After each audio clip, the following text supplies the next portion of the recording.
Hello, Nolan. Hello, Michael. Here, I'm going to turn it this way because I think that's feels more intimate, and I can be in my ADHD kind of weird pose. Yeah.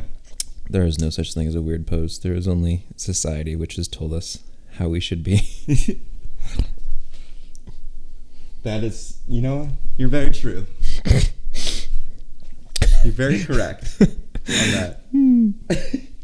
I hope so. Well, okay. Podcast. Hello, podcast. This is Michael. Hi. Michael, this is podcast. Nice to meet you, podcast. I've always wanted an audience for my stand-up routine. Yeah, it is gonna be perfect. This is why we're here. We are here for you to just platform yourself in whatever way that you want to. He immediately goes quiet for 2 hours. Yeah, that would be something that you would do. No, I don't think you could be in the presence of other people. I don't know if you would be quiet for 2 hours. Depends on the people. Yeah, that's true. I definitely would have a hard time talking about myself for 2 hours. That would be a lot. Yeah.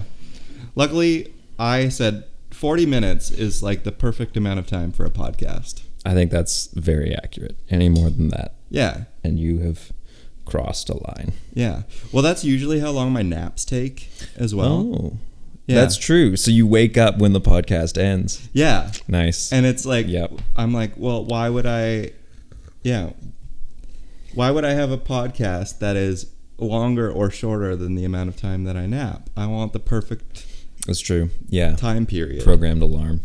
Programmed Well, alarm. dear listener, if this is all I give you today, I will have considered that a service to humanity. Mother Teresa. You're blessing the couch once more with your coffee? Yes. The coffee that you made me. Yeah, well, I mean, what can I say? It is great coffee. It is really good. Thank you. Shout out to Candid and Levi. Yeah, love Levi. Love you, Levi. If you're watching this, probably not. Maybe. Could you imagine? Oh, he would probably watch it. Yeah, maybe. If he saw that you were on it. Wild. Levi has a slight little crush on you. I'm not sad about it. Yeah. I remember when I was texting him about the pop-ups that I wanted to do. Yeah. Which, I mean, still could be in the works. Still could happen. Yeah. Yeah. I just decided to be really depressed for a few months, so that. Yeah, I've been there. Yeah. But yeah, I remember when I was texting Levi and then you were like, is he hiring for the new Levi, Candid? can I have a job?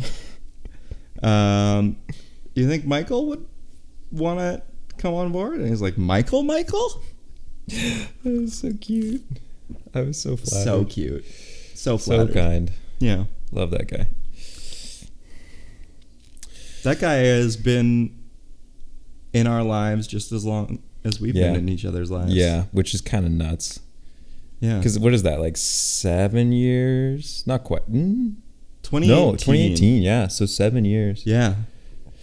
Almost exactly. Yeah. Because we would have started in July. Yeah. That's crazy. Yeah, we started because it was like just after I moved to Edmonton. Yeah. It was like right near the end of July, that kind of thing. Yeah, I was gonna say, just in like putting the podcast in a specific kind of direction. I was gonna say like the story of like where we started together. Oh man, like how we met, kind of thing.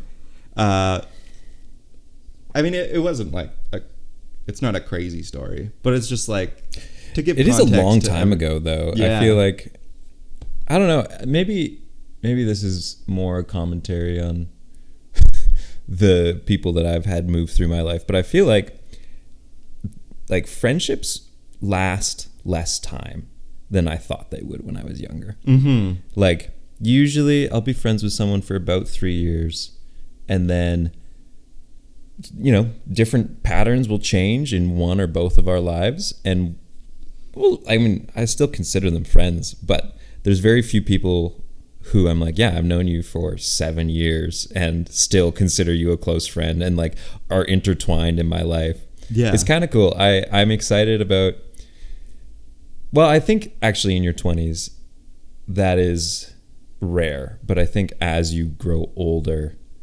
more and more of your friendships become that kind of friendship. I'm hoping. That's my intention. Yeah. I don't know. I don't actually know what other people are doing. I actually don't care what other people are doing. That's my plan. I want to have a whole stable of friendships that I've had for like 20 plus years. And I think that would be incredible. That would be truly fantastic. Yeah. And I think, I don't know, at least my spur of the moment understanding of that is I think that the older we get, the more finite we realize that relationships are, or even our lives in general. Yeah. We are not these young, spry 20-year-olds who go with the flow of the wind anymore. We're like, we speak for yourself. Yeah, you're still 29, Michael. You'll hit the 30 mark and you'll be like, I want to settle. I want to get a bathrobe. I own a bathrobe. First of all, I own a matching bathrobe with you. Yes. But also, I think that is a big part of it. Is that a lot of your 20s is like a lot of change. Like you go through so many major changes, and every time you do, the rhythm of your life shifts, and every time that happens, just who you spend time with naturally in your day is going to change. And so I think, as you approach 30, I don't even know, like I do think that we have assigned arbitrary value to 30 as a culture. Yeah. But I think that just generally as you grow older, you establish more concrete patterns, and then the people around you do the same. And so like the ones who you continue to see at that point will endure longer just because you have more stability in both your lives. Yeah. That being said, our world is incredibly chaotic right now. The amount of change that's going on at any given moment is greater than any point in history. And so like maybe that's not true. Maybe that doesn't bear out. Yeah. But I also think that there's a lot of intention and practice that you can apply to relationships like that, and you can cultivate them in a very intentional way despite the conditions around you. Anyway, check back with me in 10 years and see how I've done. Yeah. I mean, who knows? We'll maybe be we'll maybe be still living together or something like that. Dude, I would be so stoked. That sounds great. Yeah. I mean, we have been roommates. This is the longest standing roommate-ship. Yeah. Same. That I've had, and I don't tolerate you any less than the first day that we moved in together. Totally. I think I have, it's been cool. I mean, I think, again, working together before you're roommates, I think is the best possible way to get to know someone and decide whether or not they would make a good roommate. Yeah. Because like, I have seen you stressed. You've seen me stressed innumerable times. Yeah. We both had a very good understanding of how we deal with, I don't know, mess, which I think is the biggest part of being roommates, is like you are sharing mess. And so if you are confident that someone can share your mess, yes, you can manage it. I mean, you have to like the person as well, but yeah, that was a given, I'm assuming. But there's also that visceral aspect, that human thing of like, this space is like my space and it's also your space, but this kind of like weird thing of like living in each other's space that is yours and mine. And just having this like if your spaces and my spaces don't jive together, or how we like look after our spaces, there's it's bad. It's bad. Like, I mean, we don't need to get into roommate stories, but I know. Yeah, it can be super, super unfortunate. Yeah. Yeah. So bottom line, I'm stoked. I love our situation. It's great. Yeah. Man, I feel so lucky with how many people I want to be friends with in 10 years. Like, I feel like that maybe isn't something that is super common. Like you throw a dart in our circle and I'm like, yeah, that person, I want to know them in 10 years. Are you kidding me? Yeah. Great people around. You do surround yourself with a fantastic group of people. I'm just real lucky. Yeah. I'm just real lucky. I don't know if it's luck or unconscious intentionality. I mean, I think I can confidently say that everyone who is in my life is in it because I want them there, and I have made the choice to like make space for them. I actually, do you remember the one time when we were like first started working together, and we were hanging out for like, I think the first time, and I was like, Nolan, I don't know if I have room in my life for you right now. Yeah, we were drinking a beer at Odd Company, and I think I was just talking like low-key relationship drama at that point, or something like that. And then you're like, yeah, I don't know if I have like the space for that in my life. I stand by it. I think that is something. I mean, you took it very well and graciously. Which it made me respect you so much more because you were just like, you were honest. You're like, and I'm like, okay, like we're cool together. We won't talk about that certain aspect of things right now because that's not what's in your capacity, and that's fine. I think I can't say with confidence I really knew what I was doing, but I was just experiencing having so many things that I wanted to do and so little energy, and I was like, I don't want to. Yeah, I don't know. I think communicating that is such a huge part of being in relationship well with anyone. Yeah. Is just like qualifying what you can offer at the moment. And like the cool thing is having that as a moment early on, and then being here, living in the same house with you on a podcast. Like that is such a cool journey that has all been because we've continued to just like talk about what that relationship is. And I think that's, I don't know, that is something that I do with varying degrees of success in all my relationships. So I think, absolutely, there is some intentionality to it. But I also think not everyone gets to know cool people. Like that is, I think luxury maybe is the wrong word, but that is like something that I've been just like gifted. Like cool people in my life is such a privilege that I love it. Every single day I'm like, oh my God, I get to know so many fun souls. And I think there's a huge part of that I had no part in. I just got lucky. Yeah. And I think there's no way I'm going to give that up. So it's just one of those things that I'm going to be grateful for every day. Yeah. I guess that leads me into like my first, so okay, I'm this so ready. This podcast. Do you want more coffee?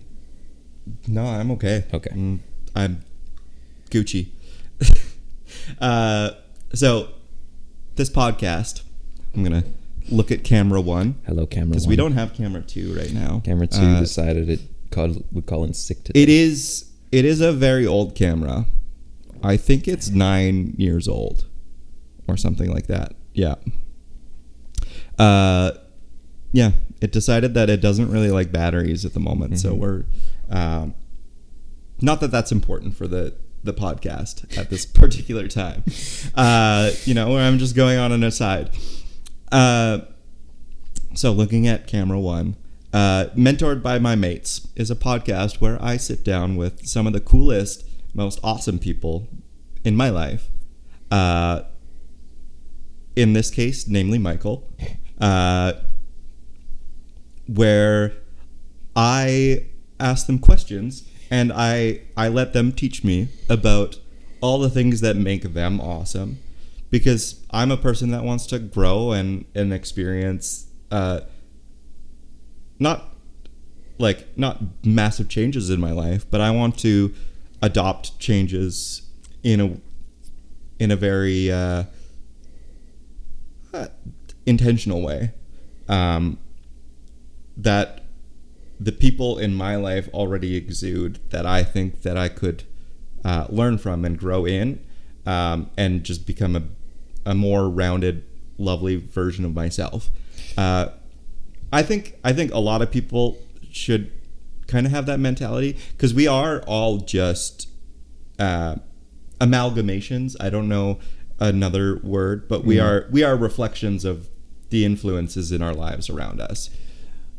I think, oh man, yeah, first of all, amazing, very cool thing to do. I think absolutely the people, I mean, again, if you are intentional with your relationships, the people that you choose to surround yourself with are going to be the people you want to be more like. Yeah. I think there's a really cool generative cycle there of, like, it's a positive feedback loop of, like, if you are around cool people who you respect and want to be like, and they feel the same about you, like, the best version of community. Yeah.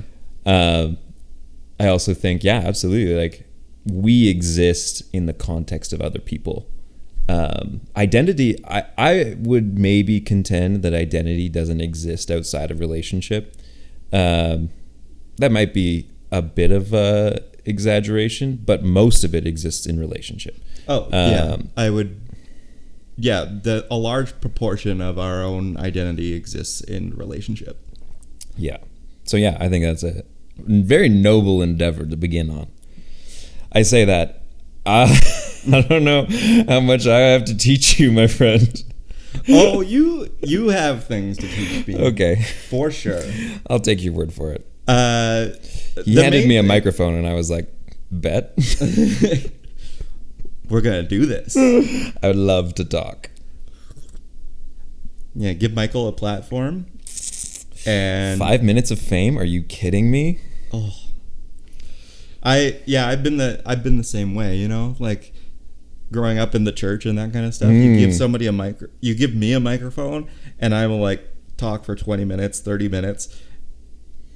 Maybe it's this certain thing where I didn't feel like I've been given a platform in some ways, or like or I'm not strong enough to, or I'm not assertive enough to put myself in positions where I'm given a platform or like that sort of thing. Like a lot of people are much more assertive and able to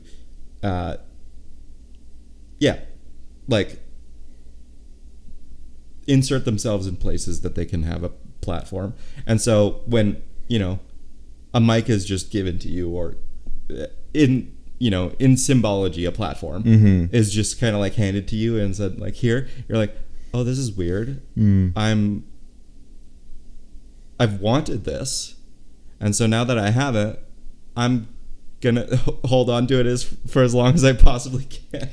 I think, which is, you know, not the best way to go about it, but it's also like a human thing of like, it's, you know, you're like, I have this opportunity. I'm not going to squander it. I'm going to like take as much of it as I can. I think for me, I genuinely don't know if I have anything worth listening to say. I think that there's just, my experiences are so specific to me, and so I don't know. And if someone does get something out of what I have to say, that's great. I'm happy for them. I also expect no one to listen to me. there's something very fun about talking into a microphone. It the is experience of quite speaking fun. into a microphone is just enjoyable Yeah. to me. Yeah. I was contemplating like doing the whole headphone get up, that kind of thing. But I think there's something slightly, I think I would get distracted. Yeah, and I think there's something slightly less relational about it. I think there's something that's like the microphone is great, but like you don't get to hear your own voice in your head and that kind of stuff. Like we are having a conversation. I hear my own voice and we in just my head have regularly things that are picking up what we're saying to each other. Yeah. Yeah. Exactly. The voices in my head never silent. Yes. And Okay, you had a question for me, and I derailed you. Yeah, that's okay. You know, we go on journeys, and we find our way back to the trail at some point. Someday. Okay, so we were talking about, you were like, the people that you have in your life, the people that you have both chosen to surround yourself with, but also feel lucky enough to have the opportunity to surround yourself with. That is one of the things that I admire about you, and one of the things that like makes the whole experience of just like seeing Michael, or like seeing people see Michael such a great thing. And so one of the things is like, you are just, when you see somebody like you work at the climbing gym, that kind of stuff, when you see somebody, you greet them with this like jovial sense of like a long lost friend. At least like a good fair few of people that you're even like acquaintances with and like not super close with. So like, man, like what? Because when you do that to people, it's not a show. Like you're not just like pretending to be jovial to like, you know, make them feel good. Yeah. I think there's an essence of like your personality that just makes people want to feel good. But I think you are genuinely like happy to see these people. You are jovial in nature. And so like, what do you feel like in those moments, or like what does, like when you see somebody come in to the gym, or like you see a friend or something like that, and you're like, you like greet them like they're a long lost friend that you haven't seen in a while. Like, what do you feel, first of all, and then like how how do you view your relationship with those people? That you can answer it in whatever order that you want. I think, okay. First thing I would say is, well, thank you. I would love, that is greeting people in a way that makes them feel welcome and like special and seen, and like that I am stoked for their presence, is absolutely how I want everyone to feel when I greet them. That is fantastic. And I do try to make that happen. I think there are days where I'm better at it than others. It's definitely something that is a work in progress. But I think, I don't think it takes that much effort to make someone feel welcome. It's just, it is a matter of giving them your full attention. And so like, I think that is maybe like the first important choice of it for me. And when I have less energy, I have less attention to give. And so I think, there's a certain degree of it where, the better that I am feeling, the more able to give that focus I am. But I think on a, like what I feel in that moment and why it matters to me is, we as humans are so profoundly limited in what we can experience and sense in our time on Earth. Like, we are on the clock at all moments. And I will never, by virtue of the fact that everyone is spending the same amount of time on Earth, relatively, like, we are progressing through it at the same rate, means that everyone that I meet is having the same number of experiences as I am. And I can't know all those experiences. I can't know all the experiences they've had, and I can't know all the experiences they're going to have. And so I think for me, a lot of it comes down to, I want to experience as much of them as I can in that moment. And the best of them that I can. And so I can't, not everyone that I greet that way is a long lost friend. No. But if I had more time, they could be. And so to assume that everyone is profoundly interesting, and I don't have enough time to uncover all of the ways that they're interesting, is, I think, the base assumption that I approach those interactions with, is just that there is more here than I could ever know. And just kind of then getting excited about that. I don't know. I think a lot of the people that I interact with kind of assume that they have boring lives, which I think is a really hard and sad thing. And it in some ways, it's kind of like a disservice to themselves also. Yeah. That kind of thought that our lives are kind of like uninteresting and boring. Yeah. And I think it is a lie that we are sold. I think that the assumption that your life is uninteresting, or is currently uninteresting, or remain uninteresting, is it like, yeah, that is a depressing thought. And I don't think it's true. I think that, like, I mean, monotony is so real, and especially in the workforce, like working 40 hours a week at anything has a level of monotony to it. And so I think that repeating the same task over and over again can be boring. But I also think there are experiences specific to each individual going through that monotony that is incredibly valuable, because that is a condition that almost everyone in the Western world lives under. Yeah. I'm going to say the Western world because I don't really have any context beyond that. But in our culture, I think there is kind of a default assumption that your life should be boring.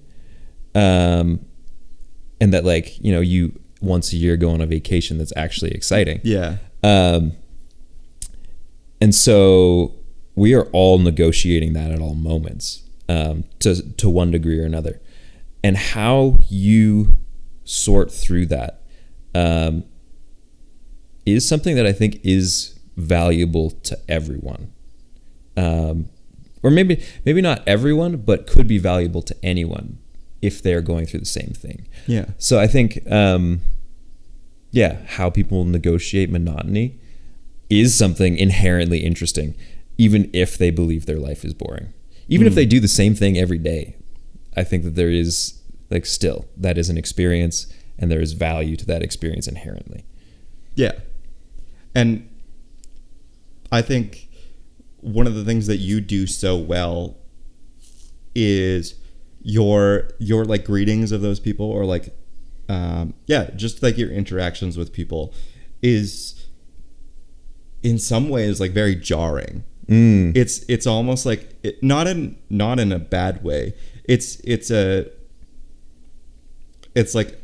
disruptive. It's disruptive. It's a kind of a lightning bolt kind of energy pulse kind of thing of like, you're not really introducing energy into their like lives per se, but when you greet somebody like that, you are essentially, especially if they're living in a monotonous moment or an experience, your interjection into that is kind of like a short little snap, or like a little thing of like it causes pause, or it causes like a restart kind of thing. I think that's the hope. I think that like there's also, okay, this goes into a little bit of other stuff, but man, there is something so potent about enthusiasm. Like just genuine enthusiasm. It's, I don't know, I'd be curious to hear what other people's experience is with enthusiasm, but I have definitely had times in my life where being enthusiastic was like discouraged. Like it was looked at as maybe like the property of someone who is new at something, and like it was used as a way to like demean, which is crazy. Yeah. Because enthusiasm is, well, we're all new at this every day at this point. Like we have so few touchstones for what's happening in our world right now. Yeah, like it is new every day. We are constantly being introduced to new situations. And so like the role of being a learner is pretty much eternal. That sounded very philosophical and highfalutin. It's I just feel like I'm ad-libbing every day. So yeah. But I think that in that, the enthusiasm is so exciting because it gives other people permission to be enthusiastic. And like I think there is a certain degree of being enthusiastic that is weird. Like it you come across as a little strange. Yeah. But I also think not being normal in a situation is something that is valuable. Like each of us is at our core idiosyncratic, and so there should be a little bit of strangeness in every interaction, especially with new people. Like you have not spoken before, and so there should be things that are different and strange about how that person acts, and that's exciting. And it's literally your first experience together. Yeah. And so like it should be, it is unique. Yeah.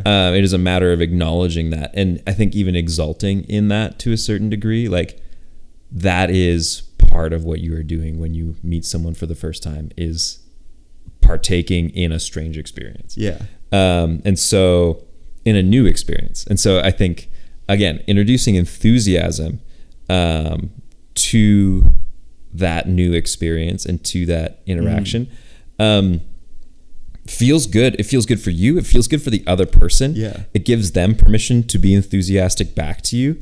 And I also think it sets a precedent for that relationship where it's okay if things are a little awkward or strange, because that's how it started. And so like as that relationship continues to grow, and like it's fun to say at this point that I have many friendships that started that way at this point. Like there are people who I just greeted with too much enthusiasm maybe.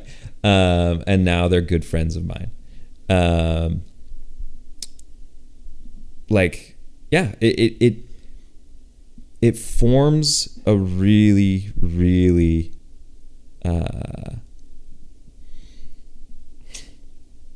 solid base. Doesn't sound like it. Maybe dynamic base for a relationship. Like it has a lot of room for that to be what it is, as opposed to a prescribed definition of what that relationship should look like. I could go off on prescribed versus described relationships for a long time, but yeah, I do think that a dynamic base to a relationship is really huge. Yeah. And I mean, that's something that I've like adapted into my life a lot more recently as well. Well, I think I've always had that, but it's nice to put like a kind of like a, not a label, but a more so like a defined description around how you view your relationships. And I think that's really, really important because like, yeah, you view your relationships in a very you've described the way that you view relationships to yourself. And I think that's also like an important thing is like, you know how those relationships like are in your life, and you like, and so you go at each person. That sounds go at them. No, you approach each relationship with each person with that already established preconceived description of your own philosophy of relationships. Yeah. Well, and like I think it has so much utility, but just like any relationship you enter into has things about it that person is excited about or not excited about, and very rarely will the expectations of each party conform to what societal norms tell them it should. Like a minute fraction of relationships will actually function in the ways that they're supposed to, quote unquote. And so just starting with the assumption that there will be specific things that, you know, ways that I interact with this person, things that we do together, things that we don't do together.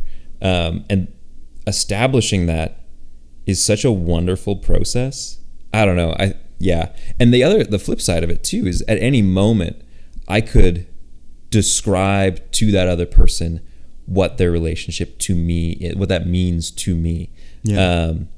Which gives them more insight into, I mean, the dynamic that I feel is there, but also how I am, just period. And so like the ultimate goal, I think, the ultimate goal for me in any relationship is to know them well and to communicate to them who I am honestly. Yeah. Which is easier said than done, both because vulnerability sucks. I say that in the most loving term possible. Vulnerability is maybe the best thing we have to offer one another. Absolutely. Well, and like calling back to like what you were saying about like enthusiasm, and enthusiasm is inherently vulnerable. It is to a certain degree, yeah, as for well. Sure. There's a certain level of enthusiasm that can be forced or that kind of thing, which I've experienced my fair share of both. Authentic enthusiasm and then also like forced enthusiasm. But at the same time, forced enthusiasm can breed to authentic enthusiasm in some... I think it depends. I mean, enthusiasm is an expression of something internal. And so it really depends on what it is an expression of, I think. I mean, you and I have both spent a fair bit of time in the service industry. Yeah. Service industry, sometimes you walk up to a table and you just pretend to be enthusiastic. Yeah. And that's okay because you're in a professional space. Like you don't owe that person anything beyond like a good experience. Like that's what you're there for.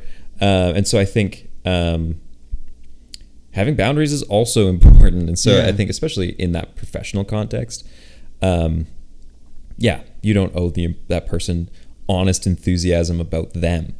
Yeah. But at the same time, I think those same skills and like this is something that I hear a lot about people being like, be vulnerable, be honest.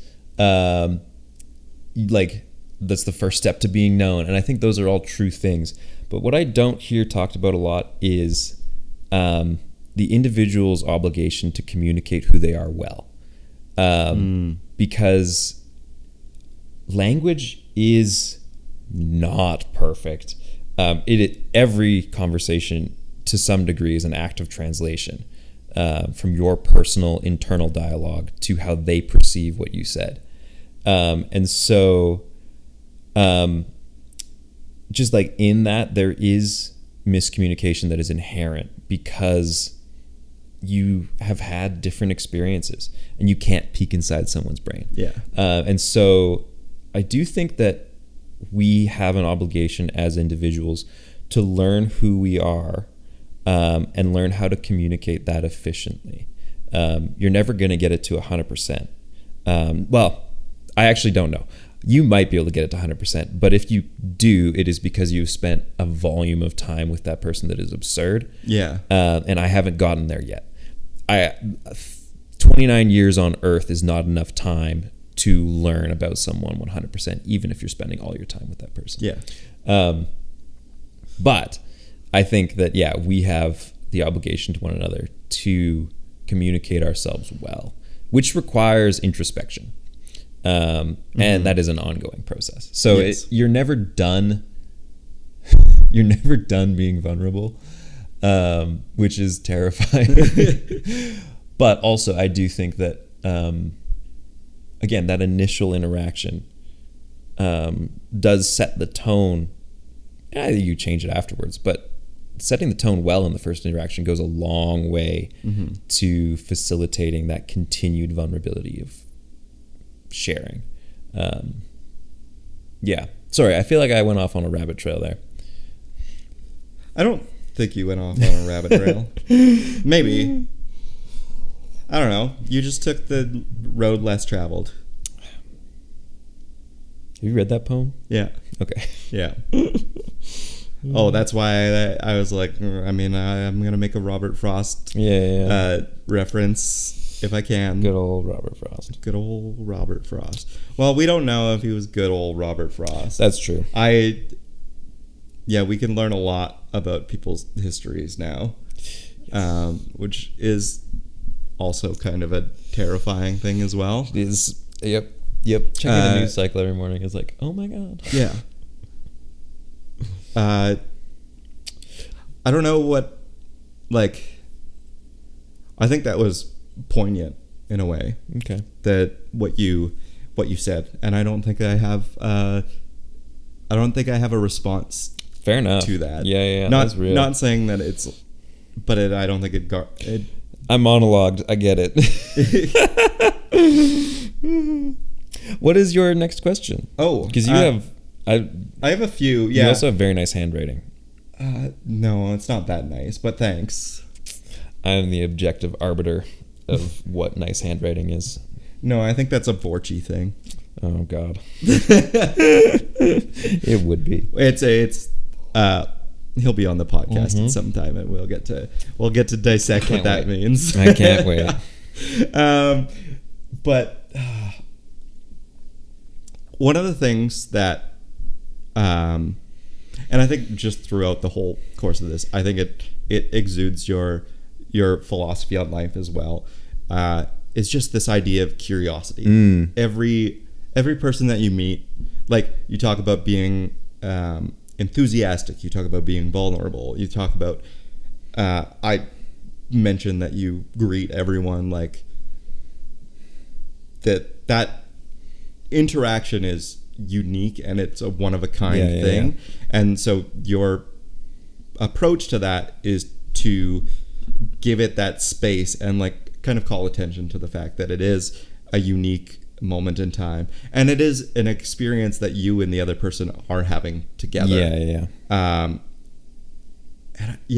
that is also just, I just want to, like, call that aside as well, is just be like, that's such a cool way to think about your reactions or your relationships, is like, oh, I'm having an experience with this other person right now. It's just me and them, or like, and that moment is unique and singular in all of time and space. So, like, this moment that we're having right now, this experience that you and I are having together, nobody else is having that experience. No, ever will again. I mean, the internet gets to... They can watch it. They don't get to be here for it. And I think yeah, I think that is there. We, as a culture, we place a lot of value on uniqueness, which is an interesting thing to value, because I think we value it in strange ways. Because by the very definition of how our reality functions, every moment is singular. Yeah. Which I could see people arguing that none are, but that's dumb. I think it is just an overwhelming prospect to think of every moment as singular. But I also think in that you can immediately derive gratitude from that singularness. And I hate it. I hate how cliche it is, but it bears out in every study that has ever been done on it. Gratitude is one of like the biggest ways that you can improve your mental state. And so I think having easy access to something where you can be like, what am I grateful for? Yeah. And you just like look at what is singular about that moment in all of time and space. And you immediately can be grateful for it. Even I've found even truly horrible moments, taking the time to be like, oh, this is singular. Yeah. Maybe thankfully this is singular. True. But it also it lets me witness that moment in a far more holistic context of like, yeah, this sucks and I really don't want to be here, but it is happening, and it is happening to me. Yeah. And it's the only person that this specific moment has ever happened to. And so just by nature of that fact, there is value to be found. Yeah. Even if that's just building empathy for people who have experienced something similar. Yeah. Yeah. Anyways, sorry. Question though. You said... the thing that I wanted to point out, because I think it exudes your entire philosophy of relationships as well, is like just curiosity. Like, first of all, one of the things that like a lot of people would probably mention about Michael is Michael asks good questions. Not only just like good personal questions, but also just like questions that cause you to like, even like the dumb questions, like who would win in a fight between these two? Like, I'm just making like an example. I don't know if you've ever explicitly asked a question of that sort. Oh, okay. I have one for you to think about. Okay. I asked this to people last night. They were confused, but I think it's a really good question. Imagine 30 years ago, a god sits down in front of a computer screen and is making Nolan Merriweather in character creation. What sort of person was that? What decisions did they make, and why did they make them? I think that it is just a really funny way. Like, we all have struggles, we all have strengths, and to just like be like, yeah, no, someone was like, this particular weakness is balanced out by this useless skill. Yeah. It's like, yeah, sure. That works. Yeah. I think they probably would have dump statted like acrobatics. Okay. But then they would have pumped agility. That's funny. Yeah. I think that is one thing that I am like an extremely clumsy person, but so I'll trip over my own feet.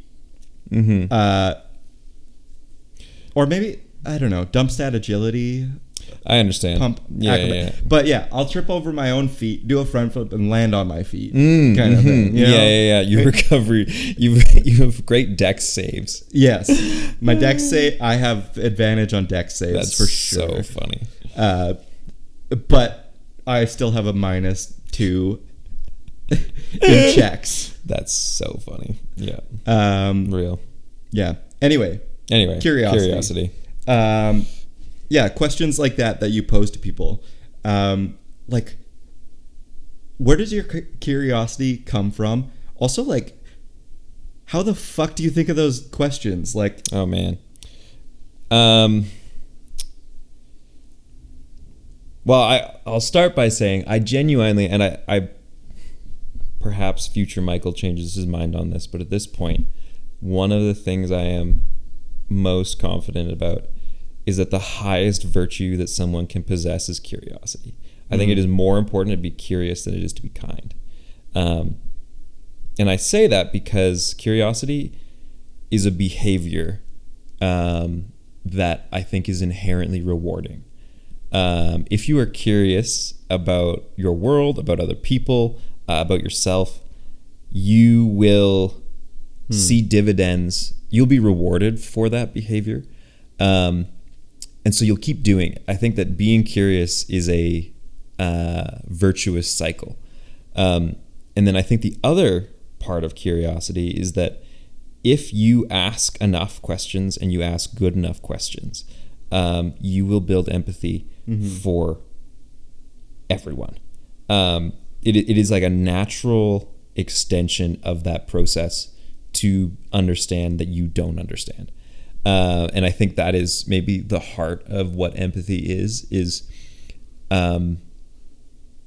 knowing you don't know someone's experiences, but assuming that on a base level, they made the best decisions that they could. Yeah. And so I think in the process of being curious, you will acquire all of the best pro-social traits that a human can have.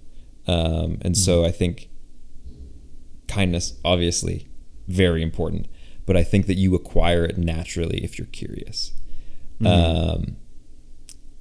And in the process, you also have like a better grasp of the world around you. Yeah. And yourself, which I think goes back to, like, again, communicating yourself well to other people is a responsibility that we all have. And so to be curious is that is how you get there, is you just be curious.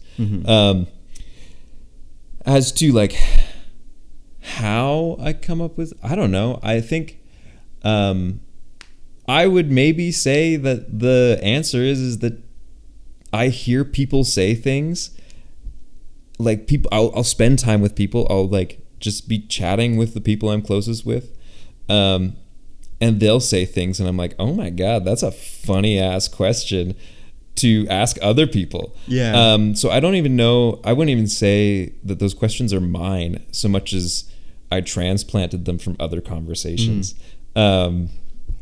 Same, any joke that I have probably came from someone else.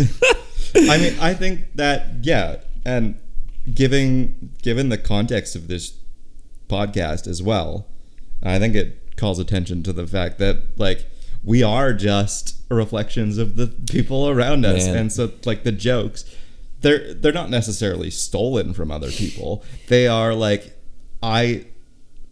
somebody had that. Yeah. And I think that's really cool and interesting. And so I'm going to transplant that. Yeah. And put it into my life. Totally. Well, and I think so. Man, there's somewhere along the way, I think it was like some like ultra crypto bro business person. I don't know that world well, but it was like, you are the sum of the three people you spend the most time with. And like, I think there is truth to that, and I think that it's been repeated many times. I do think that it isn't the full picture, mainly because a big part of it assumes that people are stable and stagnant. Like, you know, the three people you hang out with are known quantities, which they can't be. Going back to, like, you can't know someone, not 100%. And more than that, the people you spend the most time with, you are actively growing with and informing their growth. And so I think you are, to some degree, a reflection of the people you spend time with, but you are also influencing them and growing with them. And so like all that to say, I think there is a generative nature to community. It is not the sum of its parts. It quickly grows, and people who are in a good community become better, and not at the expense of anyone else. And I think that I emphasize that because I think that there is a lot of dominant philosophies that I see people acting out, and I mean not even like consciously articulating, but just like see in their life, assume a system where resources are limited, which makes sense. Yeah. I think that is one of the inherent components of capitalism, is that there isn't enough for everyone. And so, yeah, I think one of the things that I love about community and relationships is that they are not limited. They are not the sum of their parts. They are generative processes that can continue to yield more and more and to grow more and more. And yeah, so I absolutely love seeing how people I've known, I mean, like people like you who I've known for 7 years, and the ways that you and others have influenced me. Yeah, it's so fun. It's so cool. That's it. That's all. Yeah. That was the rabbit trail. Yeah. I love it. I think this is a good point to end at, and I think I want to bring it full circle back to kind of like the beginning of things. I think like the biggest takeaway that I have from this is essentially that you, like the way that you view those relationships, and like those interactions that you have with people, those like one-off kind of things of like, greeting the long lost friend that we're going to like return to, that kind of, that kind of mentality, I think is, or your philosophy on life, and something that I'm going to take with me is like those moments and times, those are shared experiences, and you are almost like taking the full advantage of those moments to both be both inform and also be informed by the other person, in a sense of like character development, that kind of thing. Like you are curious about them, and so that's why you're excited to see them, and then also you are also like so willing to both learn from them and grow from them, and I think that's like such a really cool way to look at the world, is just like the fact that like each moment is unique to its own, as cliche as that may sound, but that is kind of what it is. And then you just like view life through a lot of that lens. It's not that moments are fleeting or anything like that, although there is an aspect of that, but you're just like this is where we are right now. Let's be where we are right now, and how can we be the most, not exciting, but like how can we like be in this moment the best way that we can? Yeah. That is the goal. That is absolutely the goal. I think in practice, it's far messier. Yes, absolutely. I think, I would love that to be 100% of the interactions I have. Yeah. It's not the case right now. No. But we got lots of time. Nor should it. Yeah. But just having that baseline philosophy of the way that you approach interactions with people, I think is like so powerful. And that's something that I'm going to take forward, is like just be like, oh yeah, like this moment is its own unique fun thing, and I'm having this moment with this one person. Let's just like be there. Yeah. Oh dear. Well, I guess that the microphone says, I'm tired. I'm done. Yeah. I'm done listening to you. Microphone is clocking out. Yeah. Well, thanks for being on episode 1 Woo! of the Mentored by My Mates podcast. This had to be episode 1. I'm honored. Because I think it was like the fact that we just lived together for so long. And I don't know. It's also like you are probably like the longest standing consistent friend in my life at present. I am beyond honored. I'm so excited. Yeah. And I can't wait to be friends at 50 and 80. Yeah. I don't know how long you plan to make it on this earth. I'm at least going to 120. So I'll see you there if you like. Yeah, we'll see. We'll see. After I get to a certain point, I might just like decide that I don't want to do it anymore. And that's so real. Yeah. Not in like a depressing way. Just more in like I think I did everything that I want to do. Fair enough. Yeah. Understood. Yeah. Very good. Okay. Well, yeah. Thanks for having me. Yeah. Well, this is very fun. Of course. And you cannot find Michael online. I don't exist. Don't look for me. And I love it that way. Not to say that I don't know. I'm like the whole like shout outs thing. It's fine. I get it because it's like, oh yeah, but I mean the shout out is just you being here. Yeah. Come visit me at the climbing gym. Yeah. You know which one. Yeah, you know which one.